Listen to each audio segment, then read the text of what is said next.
అందరికీ నమస్కారం. ఈరోజు మనం ప్రముఖంగా మాట్లాడుకోబోయే టాపిక్ ఏంటో తెలుసా? ఇప్పుడు అందరి నోళ్ళల్లో కూడా నానుతున్నది ఒకే ఒకటి, జై శ్రీరామ్. ఎస్, మనకి ఇప్పుడు చూసినట్లయితే అయోధ్యలో రామ్లల్లా గారి విగ్రహ ఆవిష్కరణ, అలాగే అయోధ్య టెంపుల్ స్టార్ట్ అవ్వబోతుంది.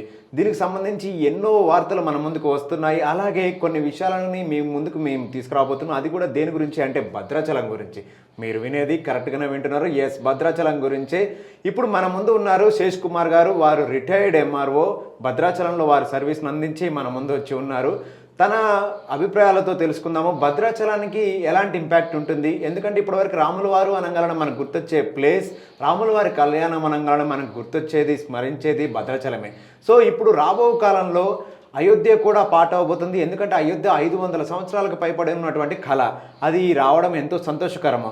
ఇప్పుడు మన ఎంఆర్ఓ గారు అంటే రిటైర్డ్ ఎంఆర్ఓ గారి యొక్క తన సేవ అందించారు భద్రాచలం రాముల వారికి. తన అభిప్రాయాన్ని ఒక్కసారి మనం తెలుసుకుందాము. వారి యొక్క అమూల్యమైన సంభాషణ మనం విందాము. నమస్కారం శేష్ కుమార్. నమస్తే అండి సార్, చెప్పండి. భద్రాచలం అనేది భద్రుడు అనేది కొండ మీద రాముల వారు వెలిసారు కాబట్టి భద్రాచలం అనేది. ఆ భద్రాచలం గుడిని రామదాస్ గారు తానేషా గారి కొలువులో ఉన్నటువంటి తహసీల్దారుగా పనిచేసి చాలా అభివృద్ధి చేశారు. అభివృద్ధి చేసి దేవుడికి చాలా నగలు అవన్నీ చేశారు. చేస్తే రామదాస్ గారిని జైల్లో పెట్టారు. జైల్లో పెడితే రాముడిని శరణు కోరాడు కాబట్టి ఆ శరణుకు ఆయన రామదాసు గారికి జైలు నుంచి ఇడిపించాడు. తానేశాకి కల్లో కనపడి డబ్బులు ఇచ్చి అంతటి మహత్యం గల భద్రాచలం. అయితే భద్రాచలం దక్షిణ భారతదేశం యొక్క అయోధ్య అని అంటూ ఉంటారండి. ఆ అయోధ్య నగరానికి, అయోధ్య ఎట్లనో ఇక్కడ భద్రాచలం ఈ దక్షిణ భారతదేశంలో అయోధ్య లాంటిది. దీనికి ప్రభుత్వం వారు ప్రతి సంవత్సరము తలంబ్రాలని పంపిస్తూ ఉంటారు. ఈ తలంబ్రాలు అనేవి చాలా ఫేమస్ అయ్యింది. అట్లనే ఆ తలంబ్రాలు ఇప్పుడు కూడా అయోధ్య నుంచి వచ్చిన తలంబ్రాలు కూడా ఇలాగ ఫేమస్ అయినాయి. భద్రాచలం యొక్క రాముల వారి తలంబ్రాలు, కళ్యాణ తలంబ్రాలు అట్లా ఫేమస్ అయినాయి. భద్రాచలంకి రూటు సౌకర్యం వచ్చేటానికి భద్రాచలం స్టేషన్ అంటారు, కానీ అది భద్రాచలం స్టేషన్ కాదండి, కొత్తగూడెం. ఆ కొత్తగూడెం నుంచి భద్రాచలం బస్ సౌకర్యం ఉంది. 40 కిలోమీటర్లు రావాలి. అదే మణుగూరు రూట్లో పాండురంగాపురం అని ఒక ఊరు ఉందండి. అక్కడి నుంచి 14 కిలోమీటర్లు చేస్తే సారపాక్కి రైలు సౌకర్యం వస్తుంది. దానివల్ల ఇప్పుడు మన ఇండియాలో, భారతదేశంలో ఉన్నటువంటి మొత్తం అందరు ప్రజలకి తెలిసి ప్రచారం చేస్తే భద్రాచలం కూడా మన అయోధ్య లాగా అభివృద్ధి అయిద్దండి.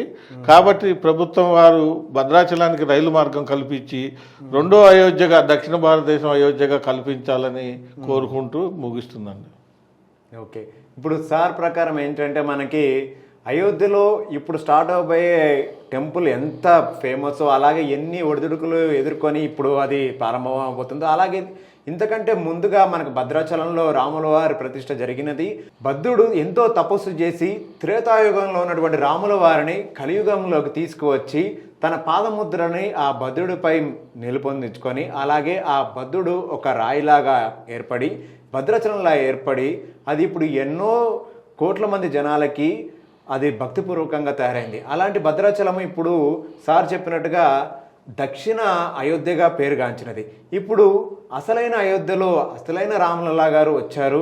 అది ఎంతో సంతోషకరమైన విషయం. అయితే ఇక్కడ ఒక చిన్న విషయం ఏంటంటే, భద్రాచల వాసిగా సార్ కానీ ఇక్కడ దక్షిణ భారతదేశం నుంచి మేము కానీ కోరుకునే ఒకే ఒక విన్నపం ఏమిటంటే, ఇప్పుడు మన అయోధ్యలో ఏర్పాటు చేసినటువంటి ట్రాన్స్పోర్ట్ ఫెసిలిటీస్ ఏవైతే ఉన్నాయో, రోడ్డు మార్గం కానీ, లేకపోతే వాయు మార్గంగా కానీ, లేకపోతే రైలు మార్గంగా కానీ, ఈ 3 విధాలుగా దానికి సేవలు అందించడం జరిగింది.